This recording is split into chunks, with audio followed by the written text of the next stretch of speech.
Hi, welcome this morning to Village Bible Church Online. If you're watching on Facebook, I encourage you right now to uh, drop some comments in there. Melissa and I will be participating this morning with you, so we can comment back. So take this few minutes to say hi to each other and those types of things. I'm going to do a few announcements, just to kind of get some things taken care of here this morning in terms of just housekeeping type stuff. Again, we're going to be on Facebook. We're also on YouTube. If you have troubles on Facebook, you can go to our YouTube channel, look up VBC CV, and you can find it there. The advantage of Facebook is we can chat while it's going on. Please don't chat during the sermon. Although that is one thing I noticed. Some people were commenting. It's weird. It seems chatting is like passing notes during the sermon, but that's okay. So if you chat during the sermon, we won't count it against you. But we do want to interact. We want to, we don't have the opportunity to sit with one another, and in this format, we don't have the opportunity to see one another.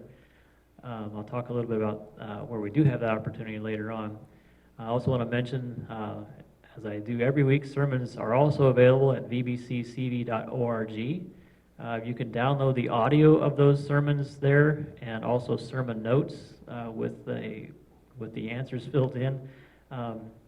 Also, there's a link on that to our YouTube channel. So if you go to vbc.org and go to the sermons tab, you'll find for each sermon that if there's a YouTube video for it, it'll be linked in that on that page. So it's really handy. You just click on that, and it takes you right to that. If you didn't get a bulletin emailed to you yet, if you're new to the church and you want to get a bulletin, Howard can email those to you. If you'll send me your email address, just message that to me, or just probably private message that to me, so it's not out there for the whole world to look at. But we'll email you the bulletin, which will kind of keep you up to date on what's going on in terms of announcements, and especially prayer requests. We're praying for each other, and also our missionaries. There'll be updates in there from our missionaries, what's going on with them. Each one of our missionaries and their families they're all affected by this virus. No matter where they are in the world, they're affected in some way. So we need to pray for each one of them. Again, I'm not going to mention them by name because some of them are in sensitive locations. So that's where keeping up with what's going on in your bulletin is really important. Of course, praying for people in the church, as I already mentioned. And then praying as we minister in the midst of crisis and uncertainty. Donna has volunteered to coordinate getting supplies to people outside the church. I don't know if Donna's actually here with us as we're recording this. Donna, has anyone contacted you? All right, so that may mean that there just isn't a great need, or it may just mean that we're not aware of the great need. I suspect that's probably more the case. So I would encourage you to check on people that you know, your neighbors, friends, give them a call, see if they need anything, and if it's something that we as a church can coordinate, we would like to do that. So Donna is kind of the go-to person on that. The Wednesday night prayer time, we did this last week on Wednesday. We met together to pray. There was 15 of us total that were in that meeting at various times, and we used the platform Zoom, so it was video conference. So I would encourage you to try to figure that out. If you need some help with that, get a hold of Howard or me, and we'll try to give you some help on that, because that is an opportunity where we can meet together and pray together and see one another. I know there's a couple of you that may want to get together at someone else's home, so you can get in on that, and that's perfectly fine. Next Sunday, we'll be meeting here at the church, not inside the building, but outside the building, out by the garden. I mentioned that last week. We will be meeting in family groups or individuals, so we kind of maintain what the health officials tell us is a safe distance for preventing spreading of the virus in case anyone's been exposed to it. But we'll meet outside about 9 o'clock, at 9 o'clock for an Easter service. And as I mentioned last week, it will be a full service. We won't do the traditional 5 or 10-minute thing that I normally do on Easter Sunday. We'll do several songs, and then I'll preach an Easter message. But then we will go home after that. We won't stick around for potluck like we normally do for obvious reasons. But anyway, so that'll be next Sunday. And of course, that's weather permitting. If it's bad weather, we won't be able to do that. So you're invited to come to that. I know some of you are kind of wisely, I would say. Craig is not with us today because of this, because he has decided it's better for his family especially to kind of reduce the exposure. So don't feel like just because there's something going on at the church, you have to be here. Finally, as I keep mentioning, we do have online giving available. We're working on getting a system right now. It should be going out this week. We're going to mail envelopes to you with stamps on them and the church address to make it easier for you, because we want you to be able to give. I know if you're used to coming to the church and you see the offering plate pass, or we've been using a box lately in the back, you see those things as part of your routine, and you just kind of, you remember that when that's your routine, if you've done that all your life and that type of thing. And now all of a sudden that routine is gone. So we want to make that as simple as possible for you. You can donate, as I said, online, and you can even set that up to do that recurring, so you don't have to remember it every time. But you can also, again, if our church does not have your address, send that to me, and we'll send you some envelopes, or an envelope that you can mail in a check. And if you prefer to give cash, you need to contact probably need to contact Deb, and she will figure that. We're still trying to work out that aspect of it. We have some challenges there, but anyway, I don't want to get too distracted on giving. I just wanted to mention that as how you can do that, so you can continue to worship the Lord through giving, because that is an important part of our worship time. And now we're going to worship through song. And so I would encourage you, as Melissa will, I'm sure, in a minute, to join with us in song and standing or clapping or whatever. Again, I know it's not the same when you're in the house by yourself, or if you and your spouse, or you and a couple other people. But it's what's in your heart that's going out to the Lord. And oftentimes, I think we think that it's all about my heart, and what I do on the outside doesn't really matter. But the reality of it is, when you lift your voice, something happens in your heart. And so I would encourage you to do that with us this morning as we sing together. So join with us. All right, our call to worship this month is "The Battle Belongs to the Lord." And I thought that was a fitting song, since we seem to be in a battle really for our very lives, or at least for the lives of our older population and those who have compromised health or immune systems. And so, you've heard the phrase, if God is for you, who can be against you? And it's really true. And so, God has already won the ultimate battle. And we're going to sing about that. Let's go. Stand if you're able to.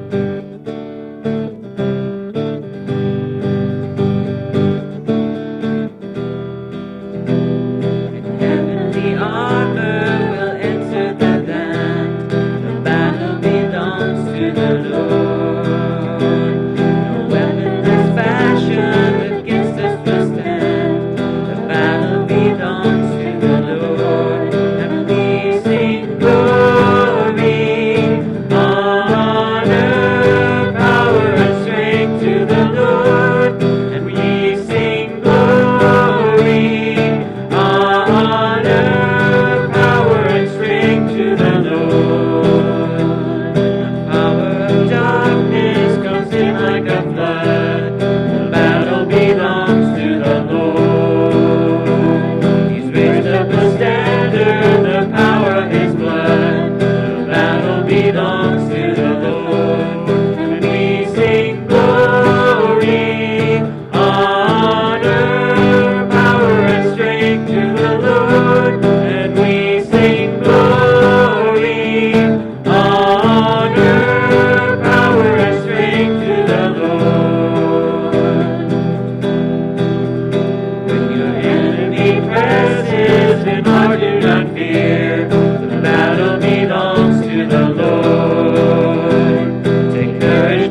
So, all right, our next song is "You're Worthy of My Praise," and this song has a second part. It's an echo, so Josiah will be leading the first part, and I'll sing the echo, and join in whichever part you feel comfortable with.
I pray that that will just spill over into every area of our life all week long.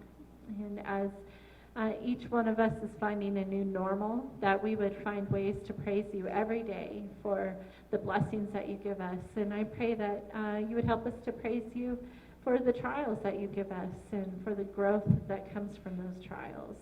Lord, please help us, most importantly, just to have our eyes fixed on you and to just completely trust that you have a purpose and a plan. Lord, that you are all-powerful, you're all-knowing, you're always present. Lord, there's nothing new under the sun for you, and there's nothing too small for your notice, and there's nothing too big for you to conquer. Just thank you for your promises that you give us, and I pray, Lord, that we would just really be able to focus on you. I pray this in your name. Amen. Our next song is We Fall Down.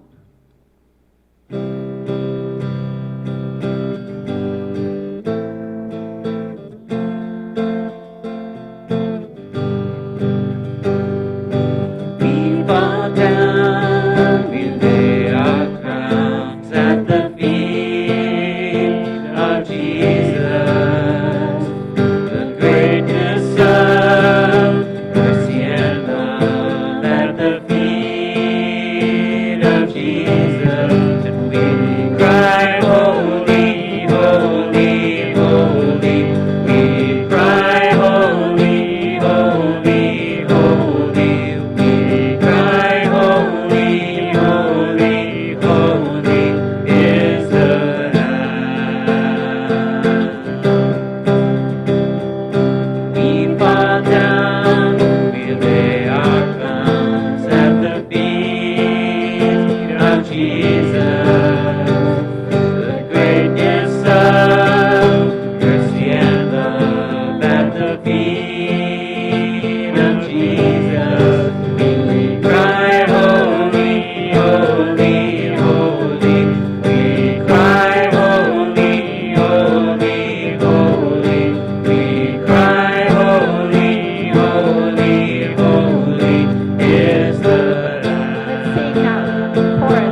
with We Fall Down. It's I Exalt Thee. And if you're not standing, please stand for this song, and let's just really, truly use this song to prepare our hearts for what God has to say through the sermon. Let's also just really exalt God for who He is.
We're going to transition now to the sermon time, and unfortunately the way our video works, we have to pause it in the middle of this.